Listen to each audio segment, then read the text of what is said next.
Desperate for help from the county, reaching out to us here at 23 ABC after he says a sump near his home hasn't been taken care of, and he says it's affecting his family's health. 23 ABC's Josh Sanders joins us in studio with what we've learned and what the county now says they'll do about it. Josh? Yeah, good evening, Tim and Jessica. Stacey Blackburn purchased his house in 2010, and after his son was in an accident that compromised his immune system, he says he reached out to the county about cleaning up the sump. But according to Blackburn, the county told him it wasn't their problem. His health means more than the sump does. Stacey Blackburn is at a loss after he says he reached out to the county concerned for the health of his son, who has a weak immune system after losing his spleen in an accident. My son's on dialysis. His health, whatnot, the sump is full of critters, bugs, mosquitoes, the health hazard, the fire hazard, the whole 9 yards. Behind Blackburn's house is an easement with county locks preventing anyone from entering the area. Blackburn says he called the county last spring to get the sump cleaned up, but their response wasn't what he expected to hear. We called the county to see if they would clean it for us. They said they wouldn't clean it because we own it. County records show in 1962 the prior owners granted the land to the county to be used for draining water in the neighborhood. In the 8 years since Blackburn purchased the home, he says he's never seen or heard from the county and doesn't understand how it's his responsibility to keep it clean. 56 years. Now they won't clean it, they won't maintain it. They got locks, but we can't do it.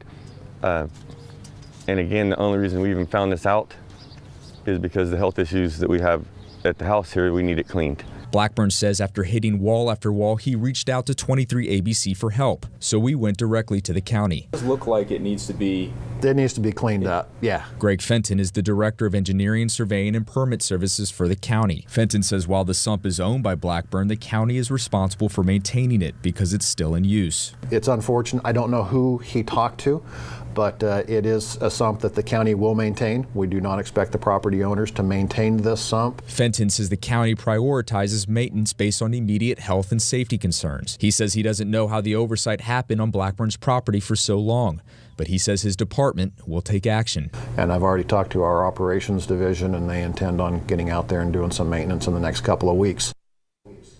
Now, after speaking with the county, we shared with Blackburn what we learned. He thanked us and says knowing the county is finally going to help is a burden off his shoulders. Of course, we will follow up with Blackburn to make sure the county, in fact, cleans up the sump. For now, in studio, Josh Sanders, 23 ABC.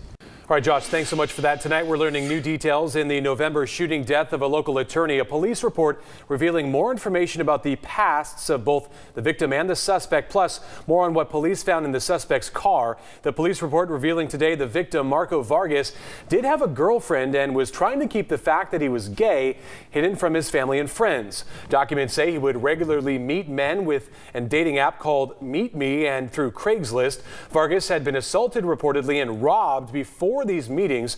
Meanwhile, according to the report, the suspect, 19-year-old Nicholas Quintana, also had a girlfriend. Police had also found guns and a ski mask in Quintana's car. Police also believing that suspect stole Vargas's phone and computer and then threw them away in a storm drain.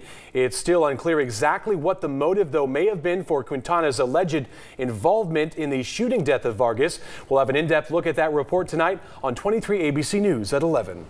2 men are behind bars tonight in Taft after being arrested in connection to a home invasion, kidnapping, and attempted robbery. 24-year-old Eduardo Alcantar Lopez and 21-year-old Jose de Jesus Mata were booked into the Taft City Jail, now facing several felony charges. Taft police say the 2 suspects forced their way into the victim's home on San Emilio Street between Myrtle and Pine Streets and abducted the victim at knife point yesterday morning. They said the victim was then forced into the front passenger seat of his own car. One of the suspects drove, the other sat in the rear seat behind the victim. The victim, an adult man whose name wasn't released, was taken to the Chase Bank at 4th and Kern. The suspects ordered him to go inside, withdraw all his money from the bank, and bring it back. If he didn't return with the money in a few minutes, the suspects told him they would kill him and his family. Instead of complying, the victim told bank employees what was happening, and they called police. When the first officer arrived, the 2 men spotted him and ran off. Police arrested Lopez yesterday, and Mata was arrested this morning without incident on Monroe Street. The man accused in a nearly 40-year-old cold case murder expected to go on trial soon. Prentice Foreman was held to answer today on a first-degree murder charge dating back to 1979. He's accused of killing Dawn Coons 39 years ago. Prosecutors say the long-haul trucker tied up Coons in her Bakersfield apartment. Her murder had gone unsolved until Foreman was arrested in December after investigators say DNA evidence linked him to the crime and they tracked him down. Foreman is due back in court at the end of June when that trial is expected to begin. It was just a gorgeous day today across the county. Temperatures back to seasonal. We had a high of 85 degrees in Bakersfield, but unfortunately the warming trend that started today is bringing us back to that moderate air quality. We're a little bit warmer than what we were seeing this time yesterday, but temperatures still in the 80s across the valley. 62 down in Frazier Park right now and 66 in Tehachapi. And we have so many fun events this weekend, and it is going to be so nice out there. A little bit warmer than what we were seeing today with a high of 88 degrees on Saturday, and then we're going to be into those upper 80s through Sunday and then back down to those seasonal temperatures on Monday before we reach the 90s later next week. I have your full forecast in just a few. Tomorrow is Lemonade Day here in Bakersfield. It's an idea based on a classic lemonade stand, but with a unique twist. 23 ABC's Alexa Ray joins us now in studio to introduce us to 3 siblings hoping to make a difference in their community, one glass at a time. Alexa? Lemonade Day is celebrated around the country at different times of the year, and tomorrow Bakersfield will be celebrating. 55 stands will be set up around town, and every stand will be donating their money to a different cause. The goal is to create young entrepreneurs one cup of lemonade at a time, and 3 local siblings are doing just that. 11-year-old James and 5-year-old twins Josiah and Jeremiah are just like any normal set of siblings. They play together, and now they are working together. We came up with 4 J's, and the first one is Jesus, and then Josiah, me, and then Jeremiah. 11 years ago, a project titled Lemonade Day launched around the country, encouraging students to set up lemonade stands around their hometowns and not keep all the profits for themselves, but give money to a need in their community. I decided to help in guiding the children and young entrepreneurs into selling lemonade for lunches. The average cost for an elementary student in Bakersfield to eat at school is $4.50 a day. That includes breakfast and lunch. And if a student can't pay, they still get fed, but a debt racks up against the student and they have to pay it by the end of the year. James, Josiah, and Jeremiah decided they wanted to help get rid of those bills. I wanted them to have lunch and be happy. With the end of the year fast approaching, students have to pay off their lunch debt by the first week in June, which Robinson said is hard to do for some families. I received a letter home from one of my boys' school that stated that report cards wouldn't be able to go home if lunch debt wasn't paid. After receiving that letter, Robinson says she wanted to use this lemonade stand as a teachable moment for her boys more than ever. We actually intentionally try to help one another daily, and this helped me to understand a way that I can teach them. And the boys were more than excited to help their friends and classmates that may be struggling. So 4 J's, along with their mom Sarisa Robinson, are setting up a stand for Lemonade Day at the Brimhall Farmers Market on Saturday. While the boys will keep a small portion of their profits, Robinson says that she's hoping the boys take a couple of lessons away from this experience, like hard work, the value of money, and helping others in their community.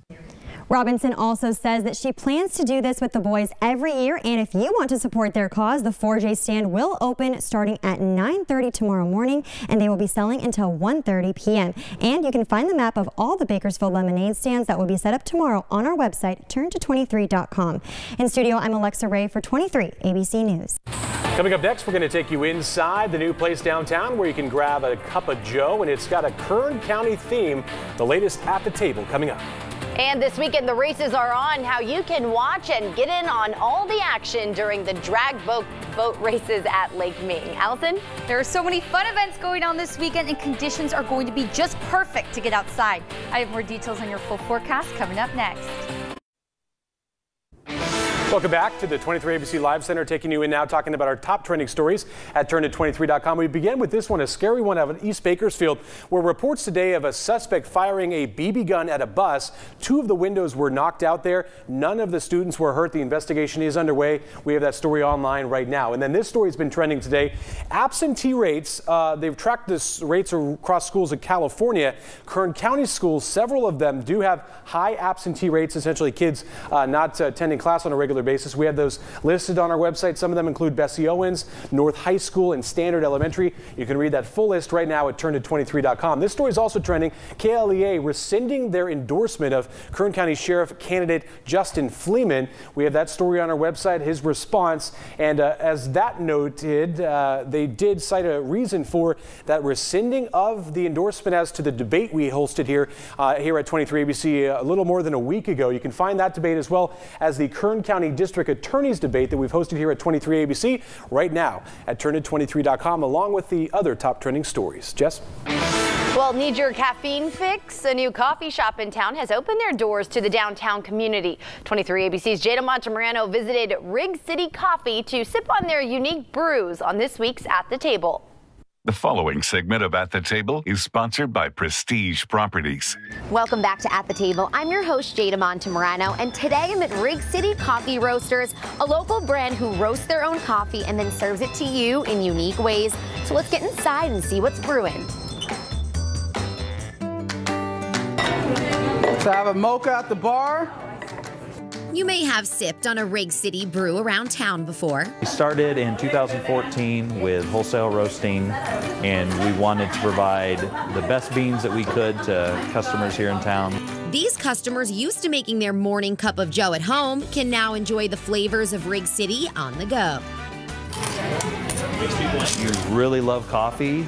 We do too, and we want people to enjoy that with us. Owner Isaac officially opened the first location after years of roasting and selling to the community. Feels like it was a really big hurdle to jump, and it was almost surreal once we finally opened.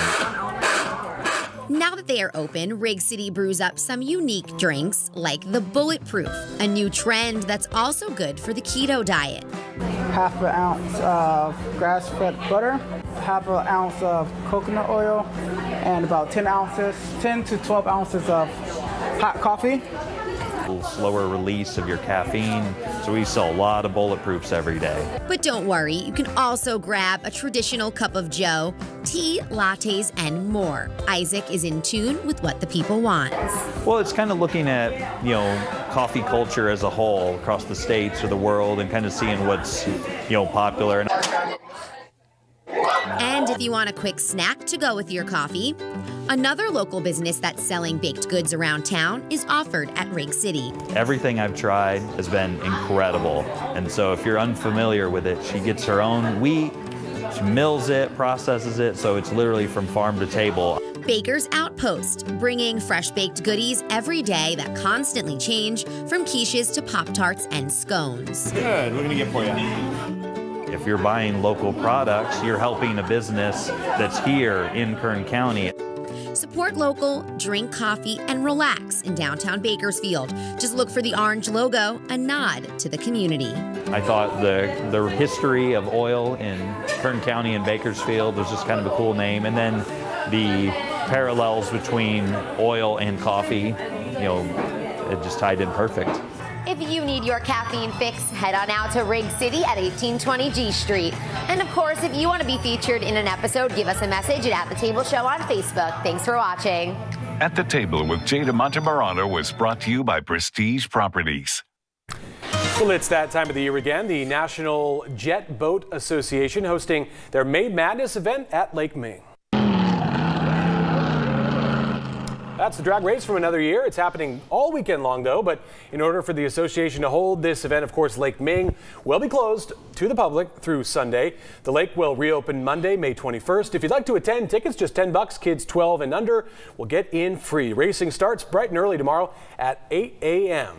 That's right, and luckily for them, the temperatures are warming right on up. Yeah. We've been spoiled all week, but thankfully we're just getting a tiny bit warmer for the weekend, right? Yeah, it's not too much warmer. We'll feel it just a little bit, but clouds coming in. We won't feel any of that harsh sunshine, which is going to be nice. But today we saw clear skies, a few clouds rolling in right now, but temperatures right back to normal. So we had a high of 85 degrees today, that normal 84, and temperatures only going to continue to increase this weekend, but we still did see some strong gusts, especially in the mountains. So gusts reaching 30 miles per hour up in the Kern River Valley, and we see 33 gusts in some of our desert communities. That will be continuing as we head into Saturday as well. But the warming trend that we've been talking about starting today, continuing through Sunday until we're cooling down just a little bit on Monday. So unfortunately, that is keeping our air quality in the moderate range through the weekend. So we're going to have an AQI of 87 tomorrow. It could get up to nearing unhealthy for sensitive groups, but I don't think it's going to be all that bad as we head into Saturday and Sunday.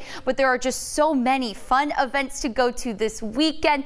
Saturday, we're going to have a high of 88, and on Sunday, a high of 86. You can go out to the Kern County Museum's birthday on Sunday. It is going to be just so nice out there, sunny.